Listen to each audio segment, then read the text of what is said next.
What's going on, everyone? Welcome back to the Baltimore Guys. I'm your host, Bazil. My guest today got his master's from Davis College of Agriculture and Natural Resource and Design from West Virginia University and is the founder of the Young Jupiter Market Garden. I hope you enjoyed this conversation with my good friend, Leons Kabongo. Leons, what's going on, man? How are you?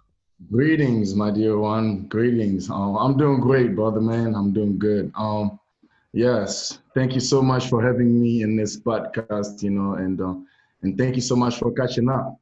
I'm excited about this. Yeah, man. I think the last time we saw each other was there homecoming? I don't remember. It's been a minute. It's been a while. It's been a long time. So I guess since we're catching up, tell me what's been going on with you. Well, hold on. Let me pause. Before that, we're going to get to that. Many people, I know you well enough. A lot of people don't know you. If you could just give a little background, especially, you're from the DRC, the Democratic Republic of Congo. My father's from there. You came here in your teenage years. So just tell us what life was like growing up for you back then. Oh, yes.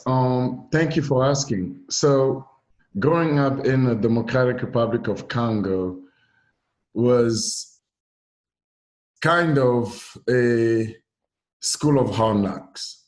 It's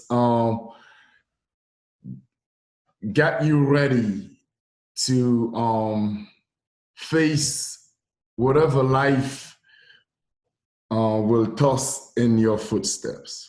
For instance, I was born in 1989, right? And in that time, Belgium was getting, the Congo was getting ready to,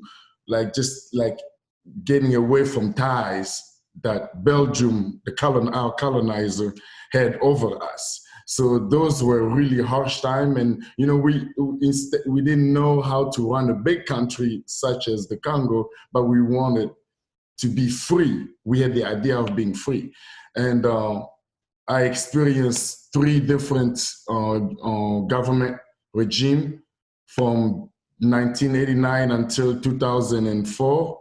I experienced the eruption of a volcano where we lost our house in 2002, 2 years before we came in America.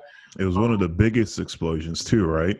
Yes, sir. In the east, the Nyiragongo volcano in the east of Congo.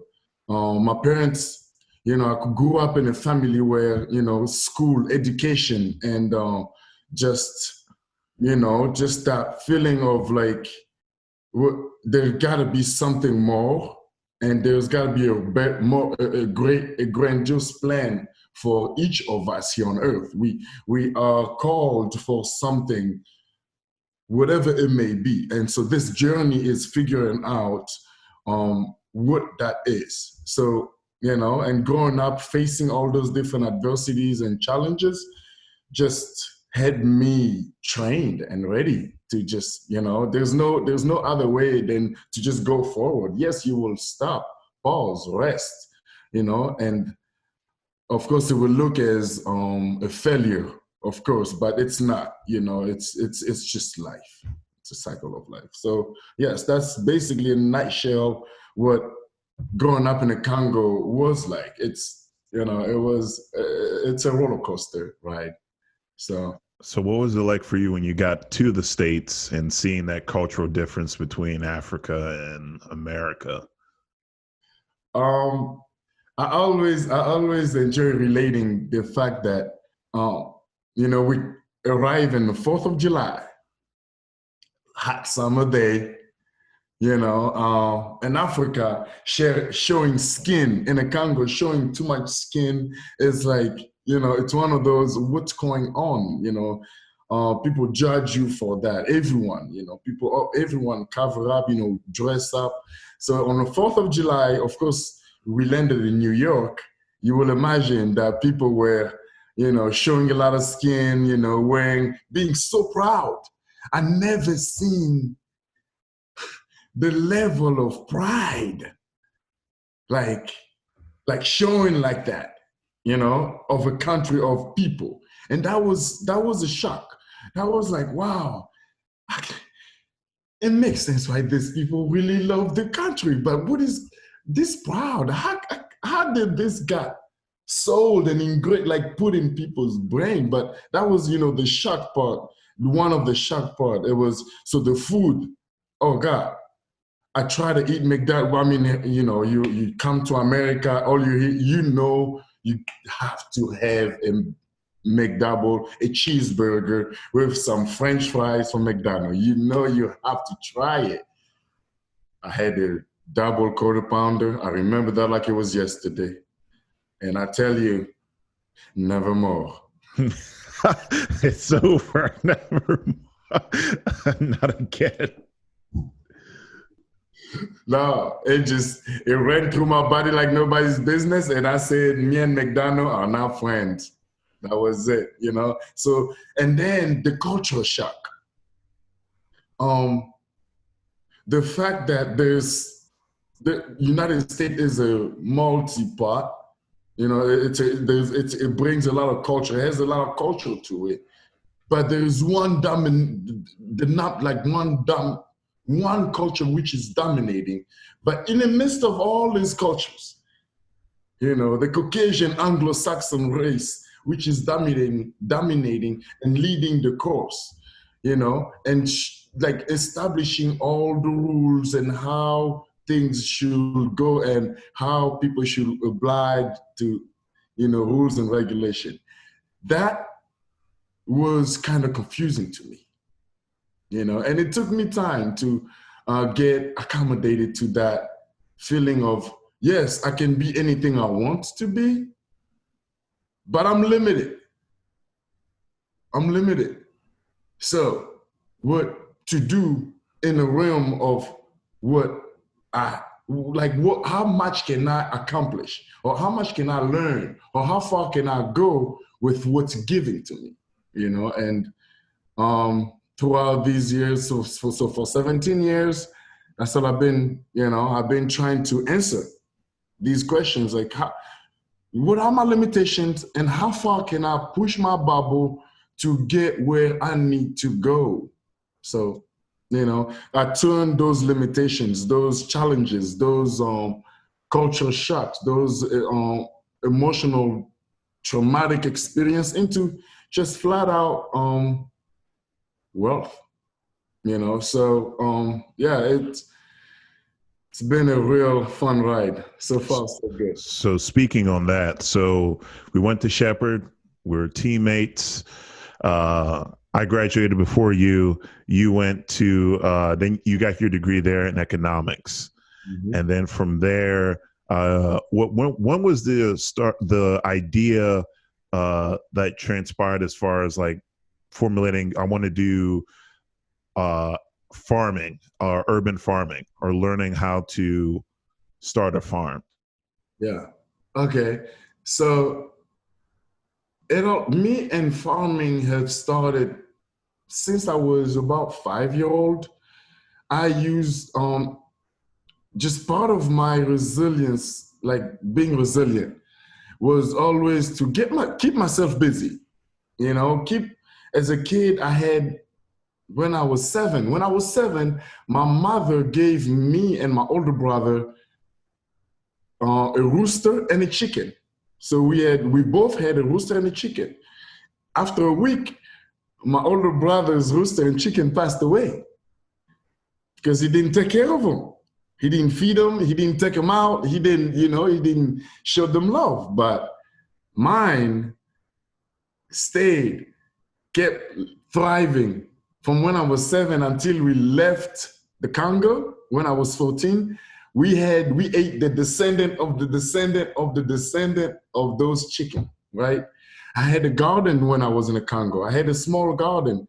And since a little kid, me and education have had an intriguing relationship.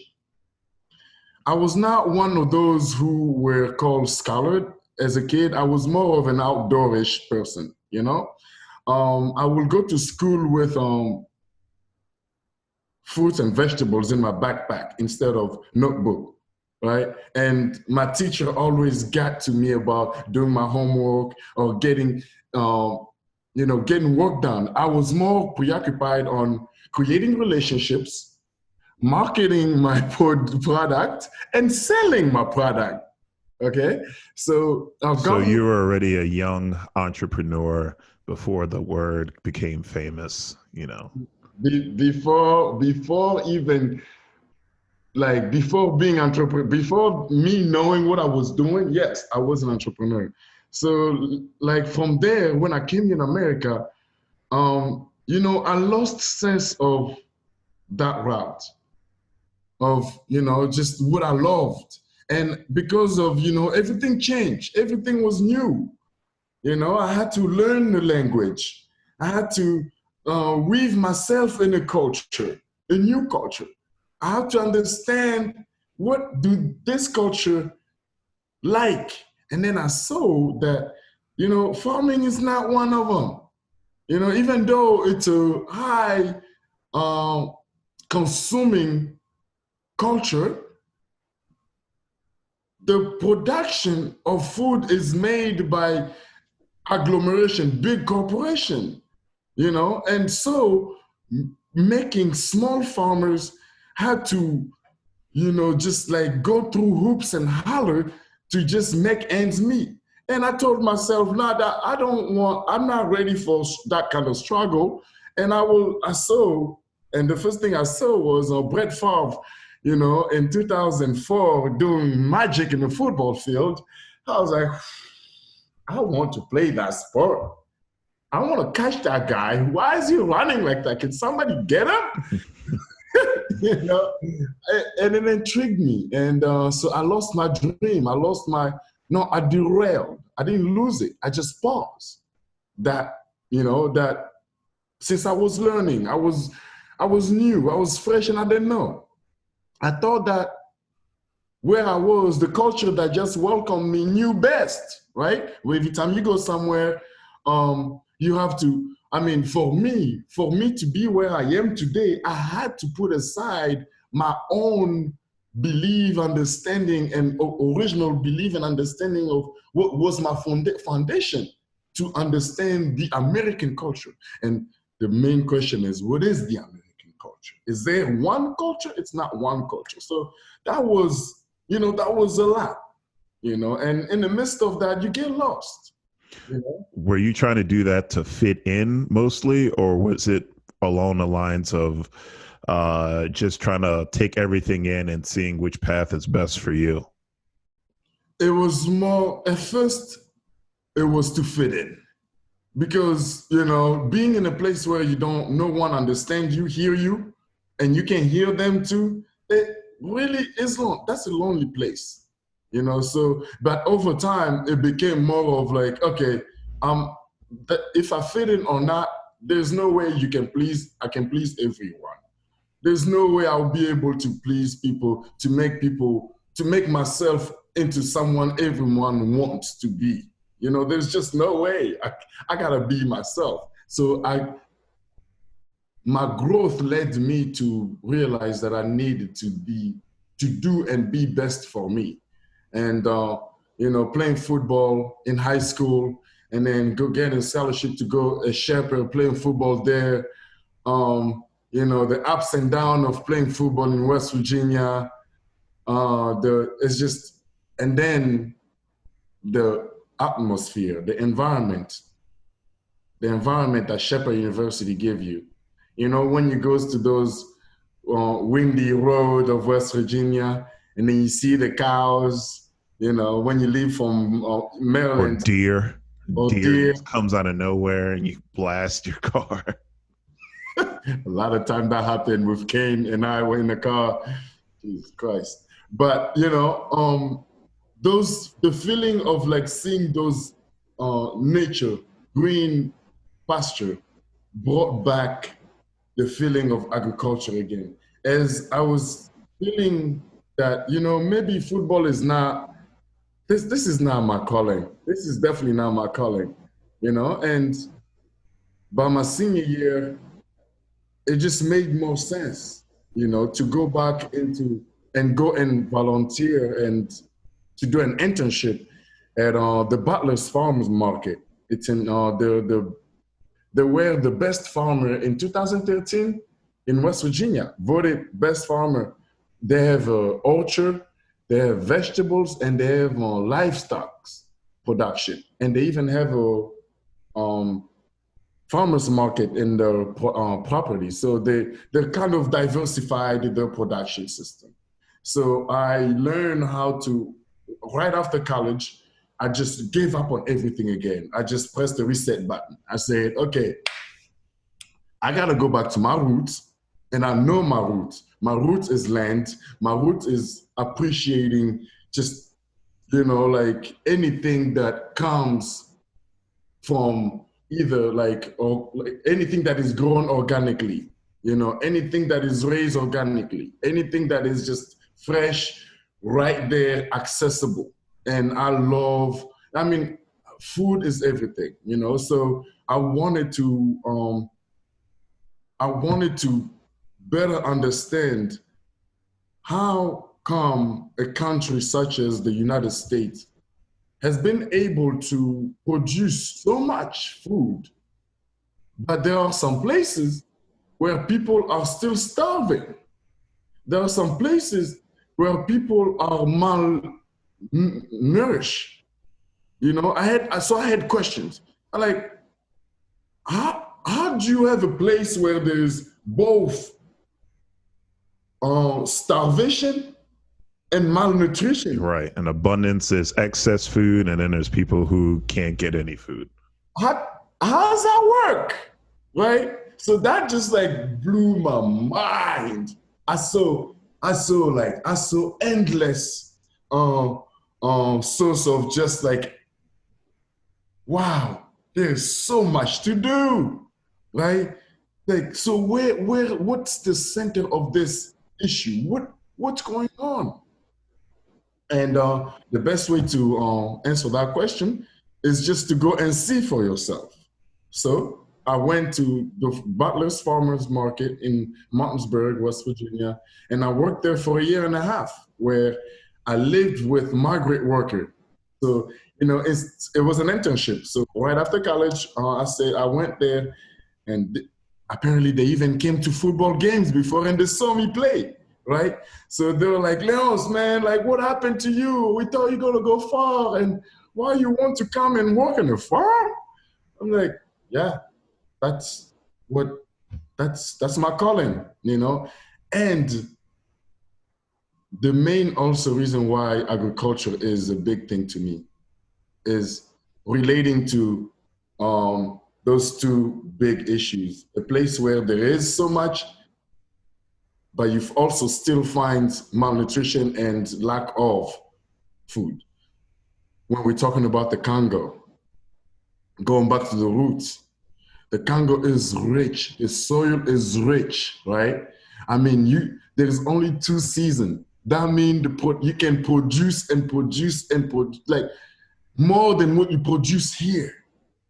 But people are not educated. People do not know how to, like, they know how to grow, but they don't know how to mass produce, to make ends meet, to produce for your neighbors, to produce for, to just do it efficiently and, just make a business out of it, or even to feed yourself, just for your own family. People just want to feed for today.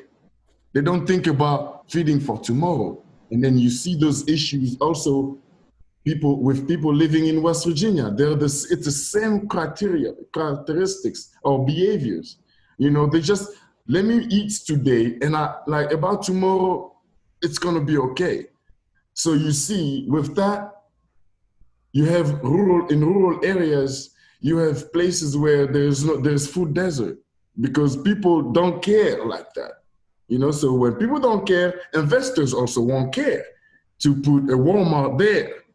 You know what they will put? A convenience store, right? Or a liquor store. So go and expanding on that, because over here in Baltimore, There's a lot of crime city, but there's a lot of food deserts that are here. So you're in a rural area that's dealing with food deserts, and then I'm over here in a metropolitan, I guess you can say, that deals with food deserts. So how does small local farmers help, you know, diminish that problem?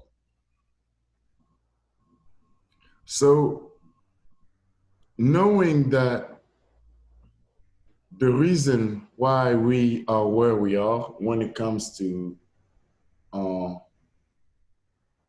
just the food desert, just when it comes to anything related to food, food production, distribution, and just big farmers have taken so much, like they're making it so hard for small farmers to to begin even. There are policies that are there which are limiting like a small person like me to, let's say, join the farmers market. For me to join the farmers market in Harrisonburg, I have to have, there is a specific quantity that you have to produce to be able to join a farmers market, right? So you have to meet a quota. So, so you see that, like, so that means you will have to have X amount of land to produce X amount of produce, right? Okay. Now, who are the landowners? All right. So, you see, now in a rural area like this, and thank God in a rural area, and especially in Harrisonburg, people are very vocal, you know. So there's a lot of activism going on here, you know, in small areas, but um, it doesn't hit hard into like industrial agglomeration like when it happens in big cities. So let's say in big cities, people get together, they start rallying, they start protesting. That can shake something.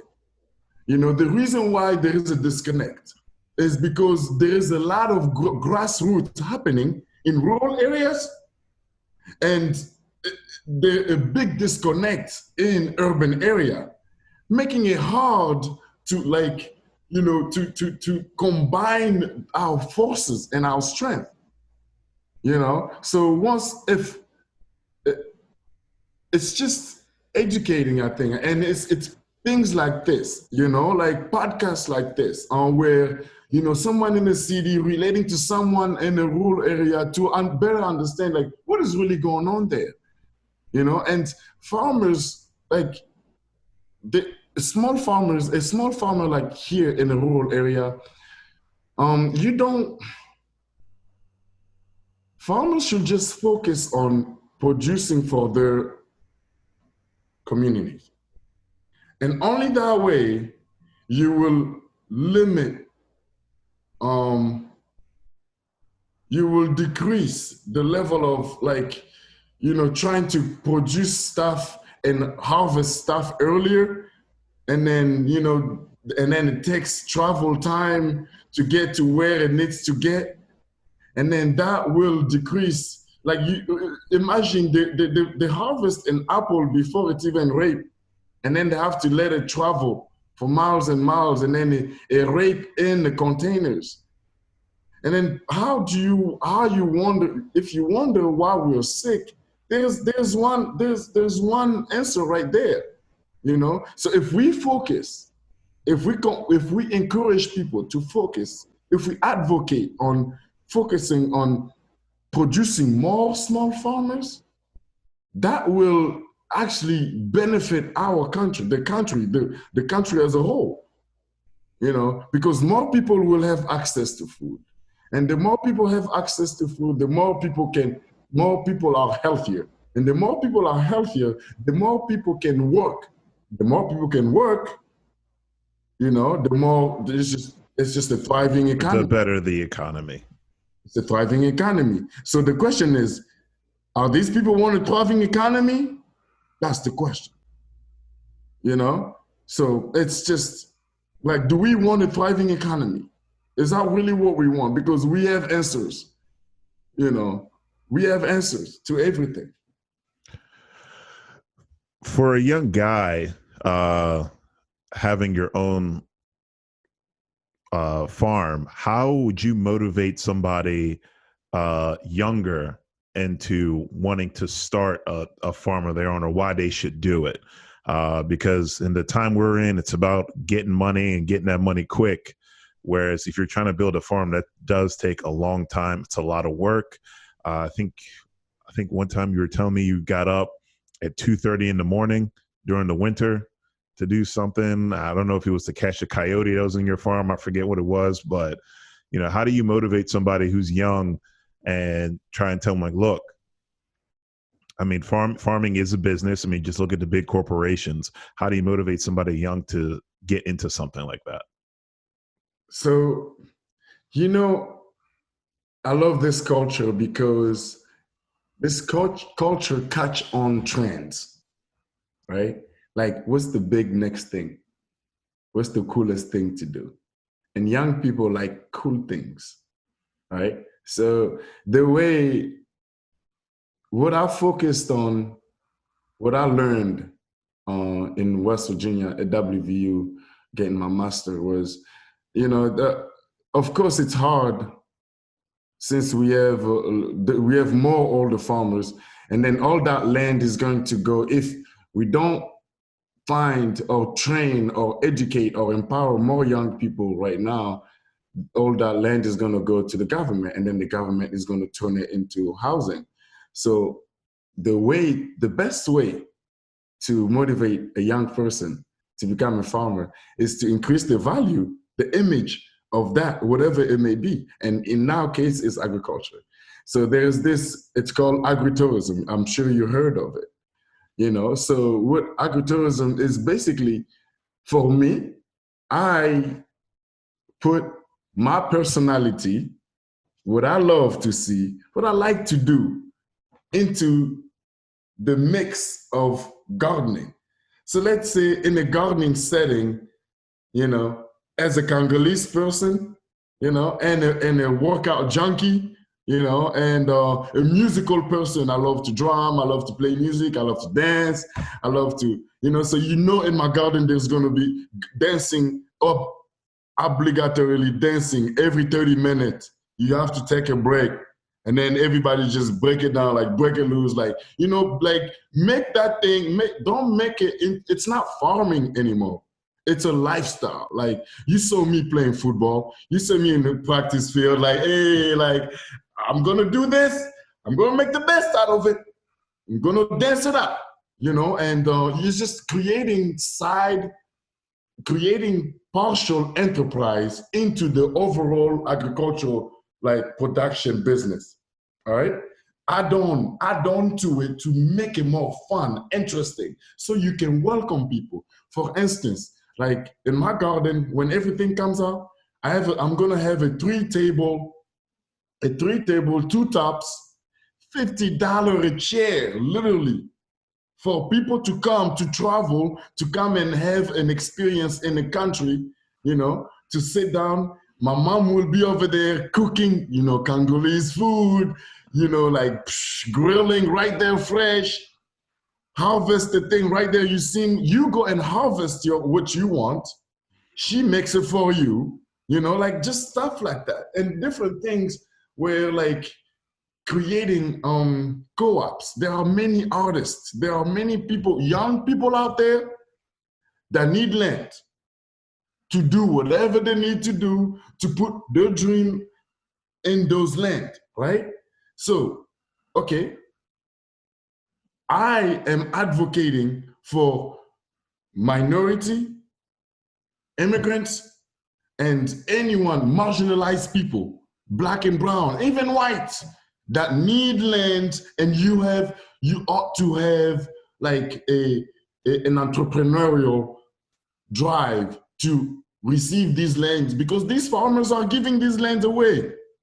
They don't want to give it, they don't want more building.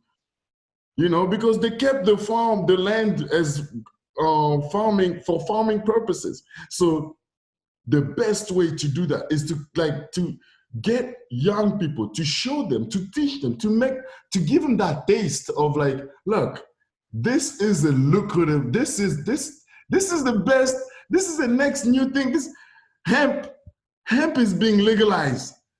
You seen what hemp does to people, older people, you know, like they're eating now, they relax now, instead of taking medical, all these medical things that no one even know what, and it's a plant that grow in the ground and that has been deemed as Class A drug for years and years by Cotton and Tobacco Corporation. Now it's coming back.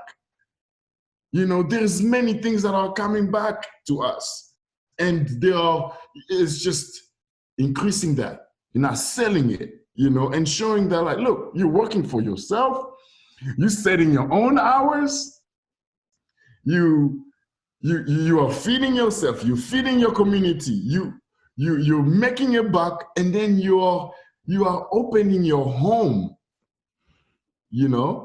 And that's the one thing, that's a thing that that's one of those challenges that's going to be interesting with COVID-19. You know, now people are going into isolation and quarantining.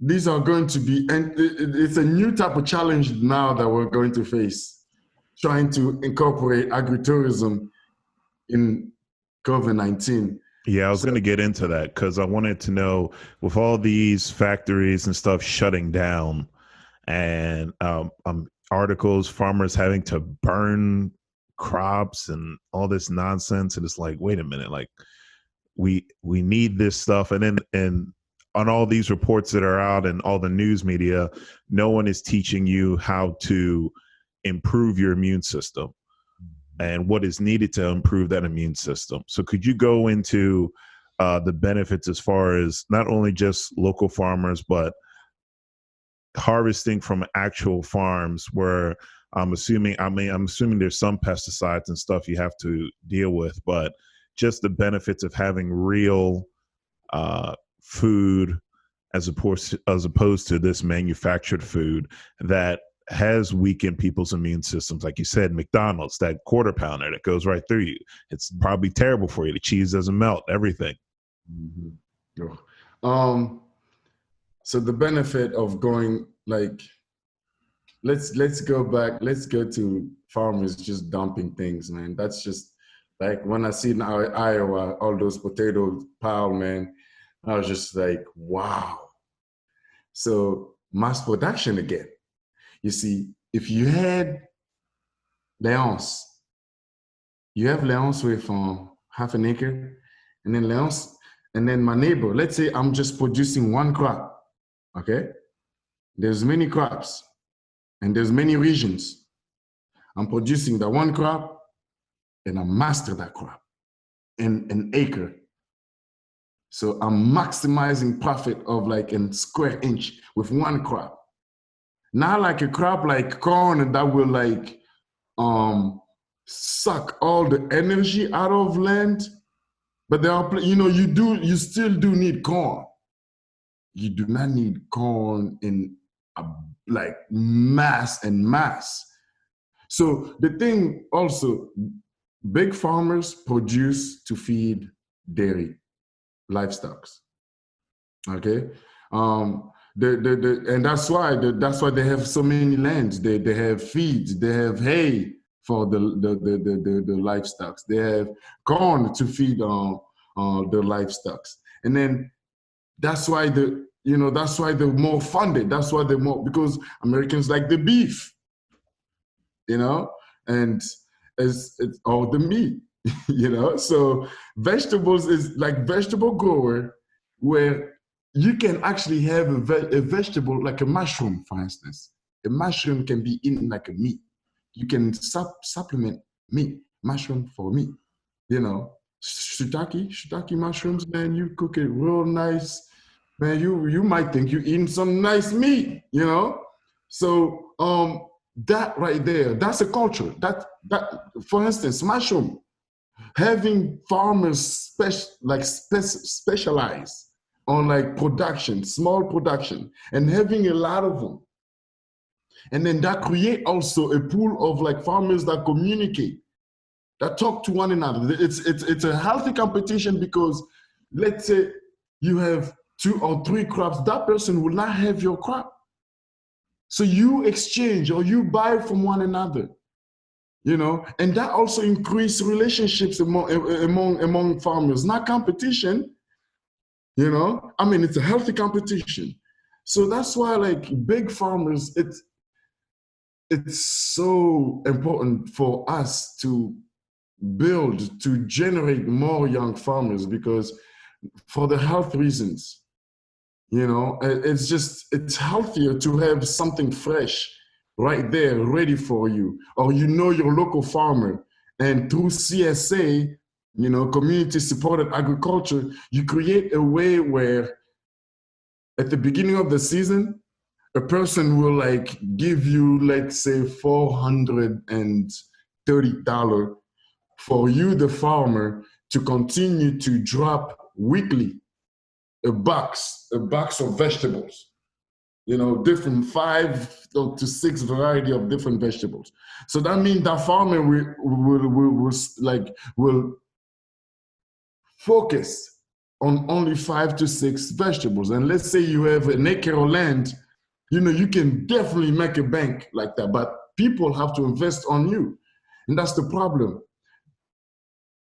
People have not invested on farming of small farmers like that, you know, because we have been convinced that, I guess, we don't need to grow our food. You know, somehow we have been convinced that we don't need to be self-reliant. They'll take care of everything for us. Which is so against what the culture is standing for. The culture is standing for go get it, be independent, rely, like, you know, stand up for yourself. And then they go and say, not really, don't worry about like where your food comes from though. You know, it's like putting the wrong gas in your car. What do you expect? You know? So, like, it baffles me to see how a culture can continue to go this long. You know? And we are literally getting to the end, you know, where everything is gonna collapse, because it's a false thing. This thing is built on false ground and foundation, you know, and it's just gonna collapse. So this is I mean, it's not too late, you know, because in rural areas, people are coming together. And I mean, in urban area too, you can see the rise of like, oh my God, green, you know, gardening. Gardening is the next new thing. I'm telling you. You know? Yeah, because over here, I mean, there are some people who do. I mean, there's that guy, I forget, on IG who does the urban farming and tries to teach people. I think he has a master class now where he teaches people how to farm and what to look for and how to approach it and everything. So that is happening now. So you're right, it's not too late. But during this pandemic and during this time period, I mean, what steps are you doing? Because right now, I'm assuming Jupiter Farms is kind of halted, because you got a lot of assistance. And I mean, I even saw you got some inmates that would come there and help on occasionally. So what are you doing as far as steps to prepare yourself for what's to come, and maybe even for the future of what, you know, in case something like this happens again, which probably might, but you know what I mean? Yeah.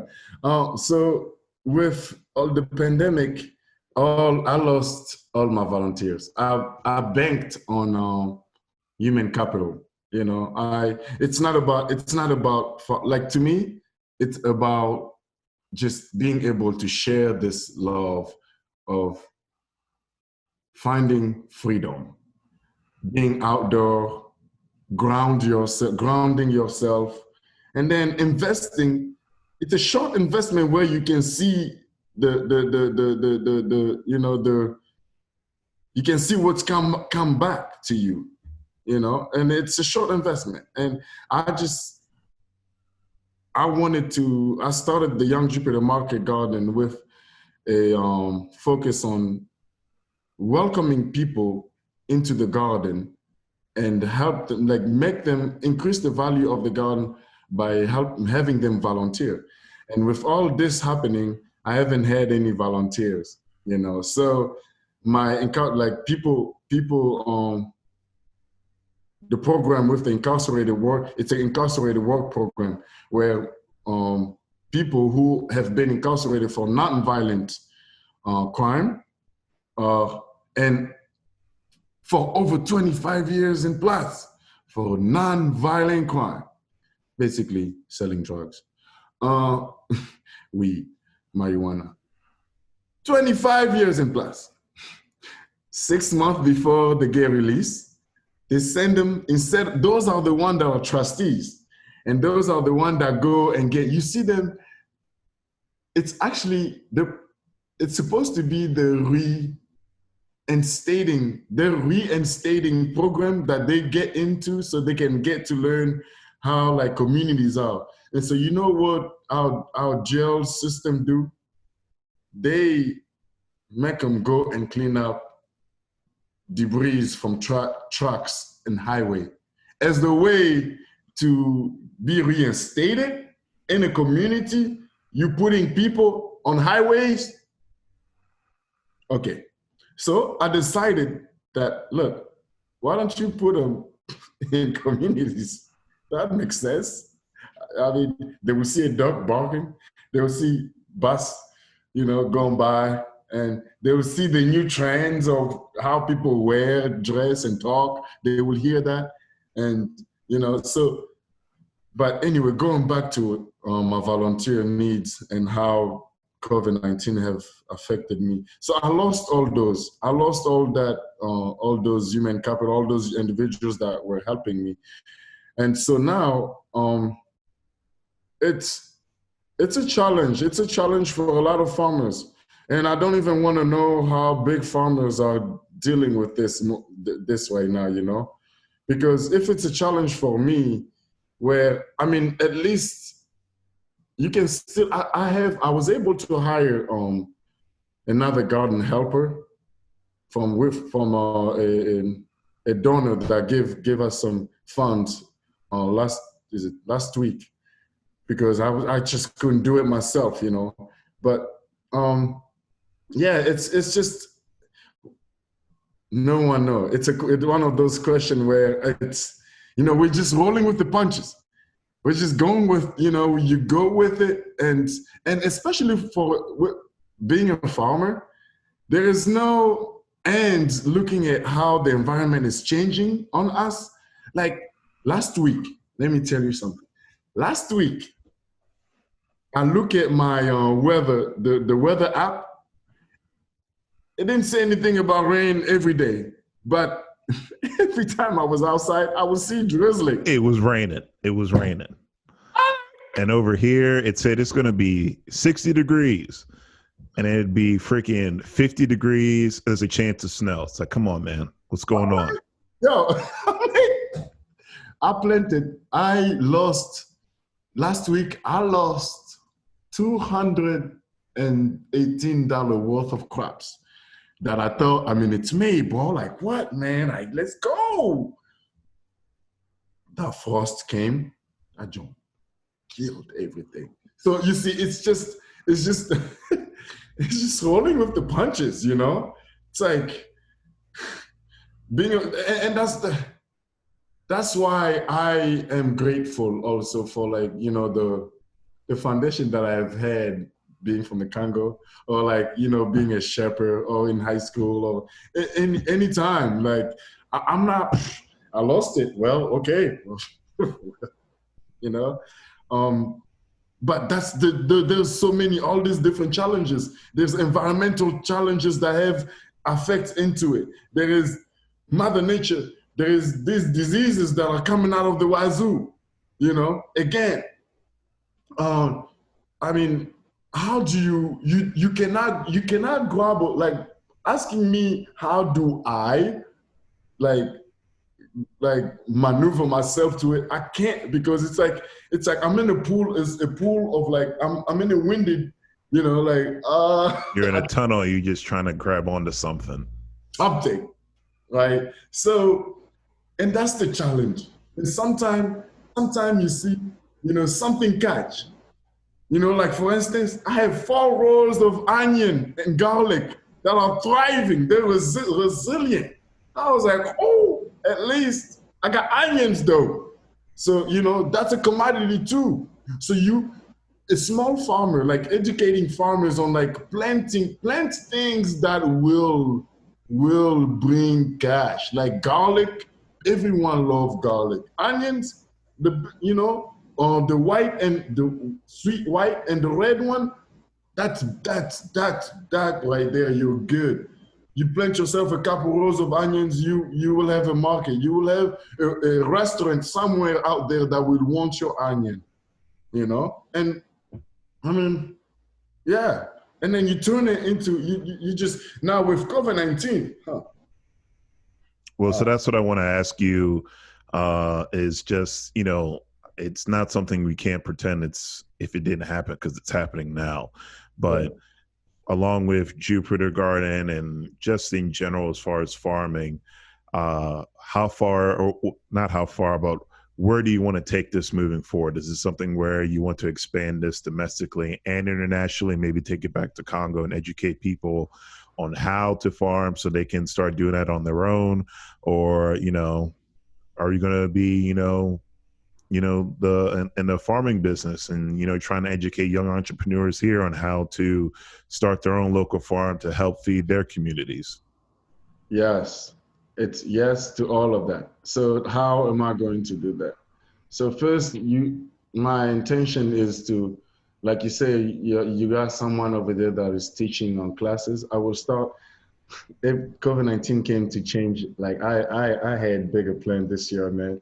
I was about to start some YouTube movies and stuff. I was about to do like African movies in the garden, and then like coming to America, still in America, but like flipping it. But you know, so educating, um, and then creating and strengthening sustainable and just food systems. That's like, so I have these points. Like I want to educate. I want to educate people here first, because this is where I got my foundation. You know, this is where I got my education, and this is where I like, yo, thank you though. Like, thank you. You opened my eyes. You thank you. Like, I'm thankful, right? And I gotta give back. I believe in like a relationship that is reciprocal. Like it's not a one. Reciprocating what you get. Yeah. Yeah. So that's why I'm investing right now here in America, and I'm educating young people, because here in America, at least we have old farmers that are retiring and they don't have, you know, they don't want to do it no more. So you have land and you have people that can teach us all the ways. Okay. So I'm using that and banking on that to like weave myself and any young farmer to like see what worked, see what they did and why they are struggling now. And let's revamp that, restructure that into a sustainable way and a just way where everyone, like when I say everyone, I mean everyone. I don't want that Caucasian, I don't just want a Caucasian farmer everywhere I go. I want everybody represented in the food system.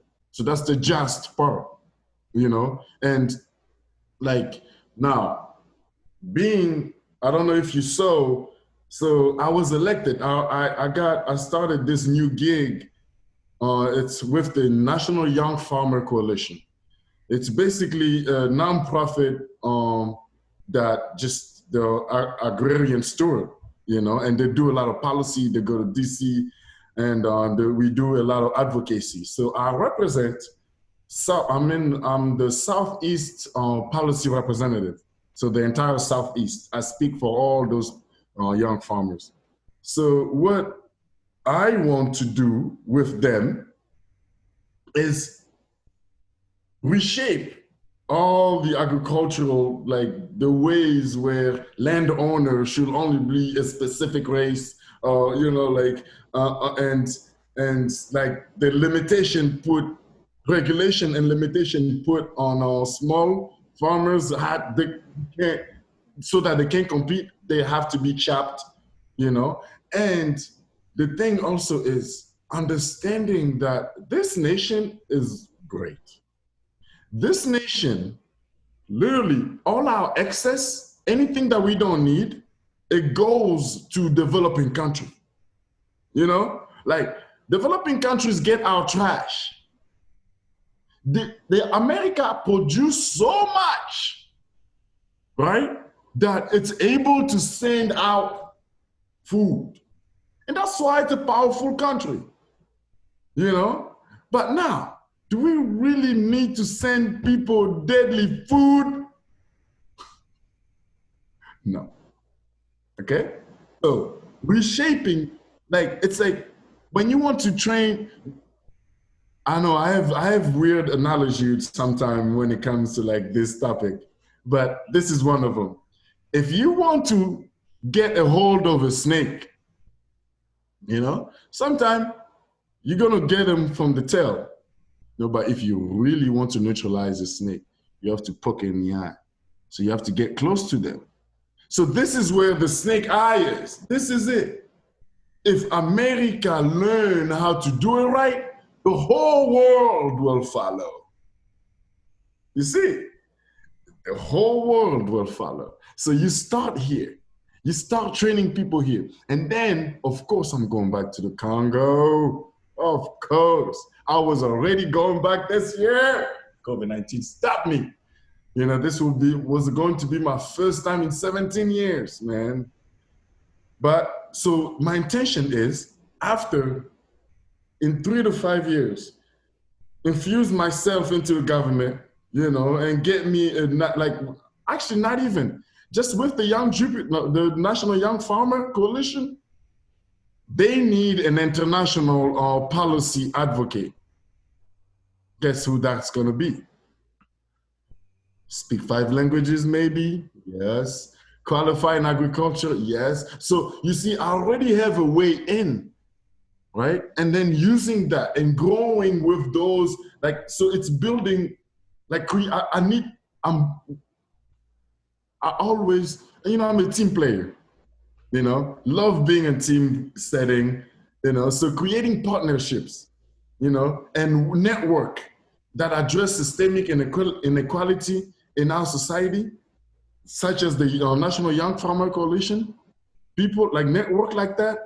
And those are the ones that I need to really work with. And then eventually we're just moving all over the world, brother. It's America. You gotta dream big, I didn't come here to just be here in Harrisonburg. No. I did not come here to just being in Shepherdstown. I did not come here to just be whatever people just think you can just, no, we came here for the top, So, but there's levels, and working with people and starting here, because this place, man, once this catch, and once all this catch where young people, old, start having small garden, I'm telling you, man, that's just going to be, it's coming. I see it. It's just, I guess I need to go and talk more or do some more talk. I don't know. It's just, but it's coming. And I'm hopeful. And with the hope and energy and the work that I'm doing on my side to do my part, and then, it's just, selling myself and what I do, it's just bound to be, it's bound to change. But it's a worldwide thing, but it starts with America. It starts with the Western developed, it starts here. And then it will move out, So yeah, it's bigger than us. It's bigger than me. So that's why, networking and it's important. time like this, me and you know. Right. So, Leons, man, I appreciate you. It's good catching up with you. It's good seeing you. This won't be the last time for sure. And I'm glad I finally got your real number, so we won't have any more issues like last time. But I appreciate you being on, man. I appreciate you educating me and educating the listeners. And, we'll catch up soon, man. Hey, brother, man, thank you so much for this opportunity. Thank you so much for what you're doing. And, I've been watching you from far. You're doing great, brother. Keep on keeping on. I appreciate it, man. And thank you guys for listening and or watching us on the Baltimore Guys. If you like, please make sure to share and subscribe, and we'll catch you on the next one. See ya. Alrighty. Bye-bye.